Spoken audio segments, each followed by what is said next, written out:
Hola, ¿qué tal? Soy la doctora Alejandra García González, soy pediatra y bienvenidos a un episodio más de Pediatría al Día. En anteriores días lanzamos unas preguntas en el Instagram y en Facebook, en nuestras redes sociales, de quién más quería que vinieran al podcast. Y pues ahora tengo, porque ustedes lo pidieron, de verdad que me lo pidieron, Pau, a la doctora Ana Paola de Cosio, quien es endocrinóloga pediatra egresada del Instituto Nacional de Pediatría. Pau, muchas gracias por estar por acá. Gracias por la invitación y gracias a ustedes por estar interesados en estos temas. Sí, de verdad que lo pidieron. Entonces, pues bueno, vamos a platicar de un tema que no sé si llamarlo, desafortunadamente ha estado en boga, Pau, y hemos visto que la incidencia, o sea, los casos están aumentando, y este es la pubertad precoz. Pau, pues bueno, vamos a entrar de lleno al tema. Ayúdanos a definir qué es la pubertad precoz y cómo yo como cuidador o como papá puedo identificar estos datos y poderlos atender de manera temprana. La pubertad precoz es cuando aparecen caracteres sexuales en las mujeres antes de los 8 años o en los hombres antes de los 9. Puede aparecer pechos, crecimiento de penotestículos, vello púbico y olor a sudor. La forma de identificarlos es, primero, llevarlos de manera anual a su revisión con el pediatra, porque es el momento en donde el pediatra va a desvestirlos y va a poderse dar cuenta de si la niña está teniendo crecimiento en los pechos, si los testículos están aumentando de tamaño. Esta es una parte un poco más privada, donde los papás suelen no darse cuenta en casa. El niño ya tiene independencia, se baña solito, por eso hace hincapié en la importancia de la revisión pediátrica anual. Pero si también en casa ustedes detectan que una niña empieza con desarrollo de pechos antes de los 8, el niño tiene cambios en genitales antes de los 9 años, pues acudir con su pediatra de manera inicial. Ok, entonces, bueno, eso es súper bien porque desafortunadamente hemos visto luego algunos niños de 7 años que tienen todos sus caracteres. A mí me ha pasado, fíjate, que tienen, no sé, porque le duele la garganta, le duele la panza, tuvo diarrea, y empezamos a preguntar y veo una niñota, un niñote con ciertos cambios. Entonces pues definitivamente es justamente el tiempo adecuado para poderlos referir de manera temprana. Pero bueno, ¿por qué se da la pubertad precoz? O sea, ¿qué factores hay en el ambiente, no sé, en la comida, en la forma de educar, que puede hacer que un niño pueda aparecerle todo esto en su cuerpecito? Hay diferentes tipos de pubertad precoz. Puede existir una pubertad que es igualita a la que aparece en años posteriores, pero que simplemente se equivoca en tiempo. Y eso quiere decir que el cerebro señaliza a ovarios o testículos que empiezan a producir en las mujeres estrógenos, en los hombres testosterona, y suceden estos cambios. Pero también existen unos tipos de pubertad que se llaman pubertad periférica, en donde el testículo o el ovario, sin la señalización del cerebro, produce estrógenos o testosterona. Entonces, en los estudios que se hacen para evaluar si un niño se confirma la pubertad y saber de dónde está viniendo, se van a pedir diferentes laboratorios para saber cuál de estos tipos de pubertad es. La principal causa es una pubertad que sucede con esta cascada hormonal de manera habitual, pero que se equivocó en tiempo. Y la causa no la sabemos. En medicina le llamamos idiopático. Esto quiere decir que aunque investiguemos qué está pasando, no sabemos en este momento qué es lo que hace que se equivoque en tiempo el activar esta vía hormonal. Pero en porcentajes más pequeños sabemos que hay familias en donde todos tienen un desarrollo más temprano, y esto es por alteraciones en algunos genes. También puede suceder, por ejemplo, con algunos tumores o quistes productores de hormonas que podamos encontrar en los ovarios, síndromes genéticos como McCune-Albright, pero lo más frecuente es que sea idiopático y no sabemos qué lo esté causando. Otra cosa bien importante es saber que hay algunos factores que están asociados. No podemos decir que son los causantes, pero se asocia a sobrepeso y obesidad. Esa es una cosa que estamos viendo muy frecuentemente en los niños que llegan a consulta con pubertad precoz. Tienen antecedentes de sobrepeso y obesidad. Desde pandemia, una ganancia de peso, aunque no los haya llevado al diagnóstico de sobrepeso y obesidad, con que tengan una ganancia de peso brusca, pudiera también ser como un factor causante. Por ahí hay hipótesis con respecto a la exposición a luz azul de las pantallas. Los niños ahorita están pasando mucho tiempo en aparatos electrónicos, y la otra cosa son disruptores endocrinos, que son químicos que están en el ambiente o en alimentos, cosméticos a los que estamos expuestos, que pudieran llegar a bloquear o activar vías hormonales. Este grupo de químicos todavía no está tan bien definido, entonces es difícil poderles dar una lista de qué tipo de sustancias tratar de evitar. Y tampoco es que si alguna vez estuvieron expuestos a una de estas, el 100% va a tener esta causa, o también existe lo contrario, gente que ha estado expuesta a disruptores que están descritos pero que no presentan ninguna alteración. Pero pues la recomendación sí sería tratar de evitar lavanda, algunos plásticos como BPA serían de los más importantes.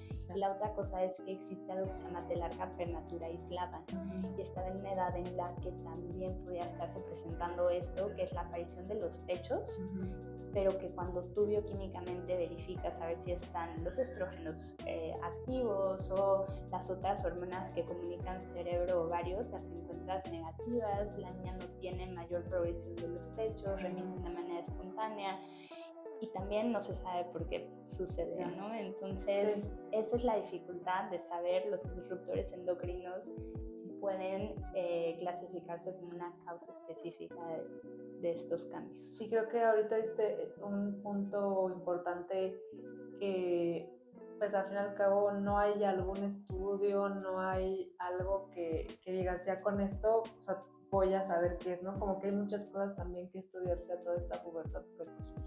Pues bueno, Pau, ahora platícanos, o sea, la importancia, o por qué necesitamos identificar a estos niños que tienen pubertad precoz, y ¿hay algún tratamiento? O sea, ¿qué es lo que tenemos que estar pensando nosotros también como cuidadores y como médicos?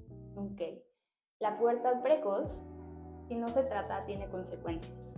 Las consecuencias más importantes, la número 1, es el impacto emocional que causa en los niños. Entonces, es una niña que va a estar menstruando a los 9 años, 8 años, y todavía no tiene la maduración ni coordinación para estar manejando toallas femeninas, cambiándose, y en la escuela sus compañeritas están haciendo actividades distintas, entonces el impacto emocional es muy importante. Y la otra es que con la pubertad precoz el crecimiento acelera, los niños dan el estirón puberal, pero antes de tiempo, acompañado de esta presentación de cambios en caracteres sexuales antes, también dan el estirón antes, y después del estirón el crecimiento desacelera y finaliza antes que otros niños. Se compromete la estatura que van a tener como adultos.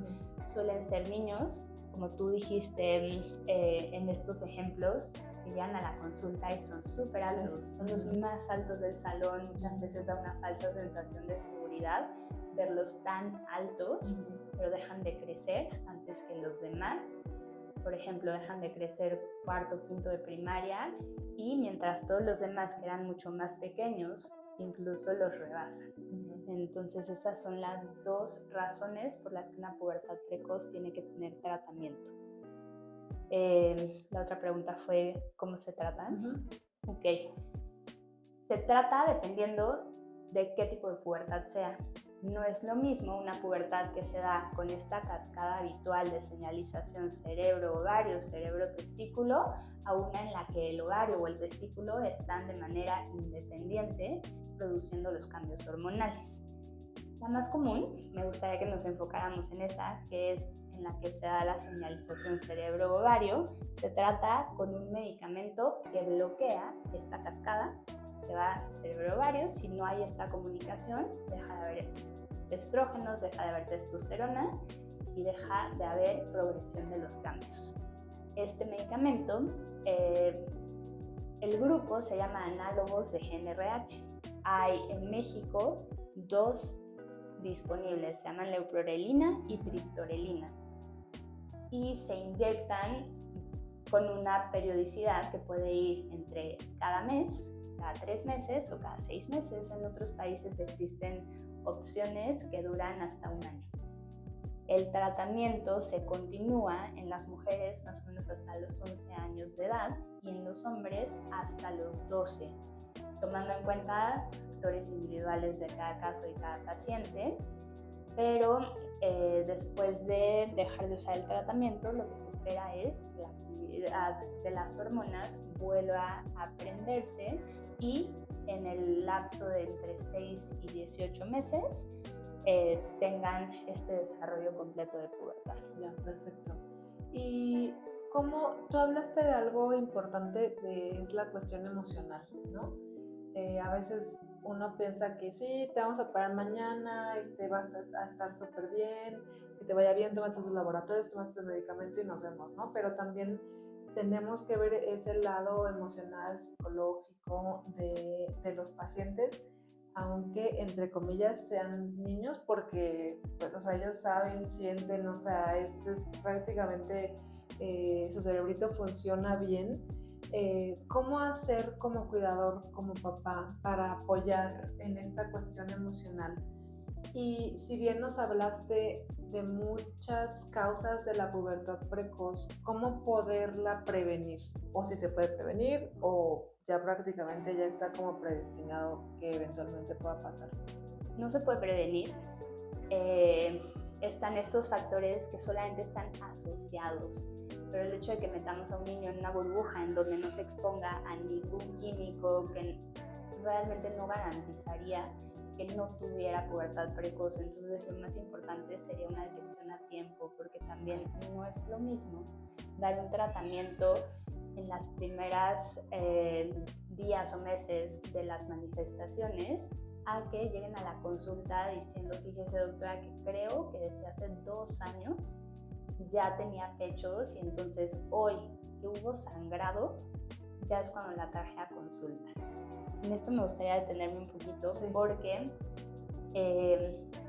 para explicarles cómo sucede la pubertad de una manera normal, en las mujeres sobre todo, la aparición de los pechos es lo que primero sucede. Y en el lapso de más o menos 2 años, 2 años y medio, ocurre un sangrado menstrual. Entonces, ya cuando hay sangrado menstrual, los pechos estuvieron presentes desde mucho tiempo antes.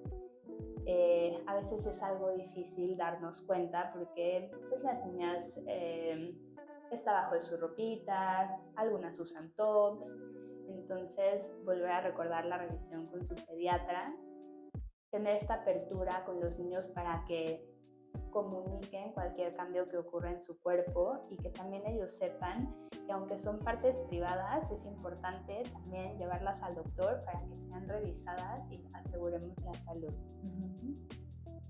En los niños, los cambios que suceden es aumento del volumen de testículos. Eso es lo primero que sucede para poder decir que un niño tiene pubertad. Es algo que es mucho más difícil poder vigilar en casa. Lo que usamos es una cuerdita que tiene diferentes elipses de madera que van aumentando de tamaño. Eso nos ayuda a comparar con el testículo del paciente y cuando el tamaño del testículo del niño supera 4 mililitros de volumen, corresponde con un inicio de pubertad. En los hombres todavía es más difícil darnos cuenta porque tienen el boxer, el pantalón, ya para esos momentos se bañan solos. Y otra cosa que puede ser muy confusora en las niñas sobre todo es que a veces puede haber un aumento de tamaño en la zona del pecho, pero no necesariamente es tejido mamario, pudiera corresponder con tejido de grasa. Entonces cuando hay tejido de grasa se llama lipomastia y no corresponde con un tejido mamario estimulado por hormonas, sino tiene que ver a veces con sobrepeso y obesidad. Y aunque es complejo, ¿cómo abordar esta parte emocional de cosas que incluso hasta para nosotros como adultos pueden ser tabús? Hablo de menstruación, de la menarca, ¿no? No a muchos le explican qué es y qué tienes que hacer. Y no nada más hablo de las niñas, sino también de los niños. ¿Cómo poder abordar esos temas emocionales con los cuidadores y los papás? Ok, yo creo que empezaría por sugerir que desde que son chiquitos se les enseñe el nombre correcto de los genitales: pene, testículos, pubis, vulva, clítoris, la entrada a la vagina. Muchas veces hay esta confusión entre vulva y vagina, entonces que ellos sepan, así como saben ojos, oídos, boca, sepan identificar perfectamente las partes genitales, tanto de hombres como de mujeres. Existen libros en donde podemos hablar de esto no solo para que ellos identifiquen su cuerpo, sino también que sepan protegerlo, sepan cuáles son sus partes privadas que nadie puede tocar, pero que únicamente en el médico y en compañía de papá o mamá pueden revisarlo. También diría que se involucre papá en los cambios de sus hijas y mamá en los cambios de sus hijos. Que si ustedes son papás de hombres, también les platiquen sobre la menstruación y les enseñen a ser cuidadosos y cariñosos con sus compañeras que están teniendo cambios.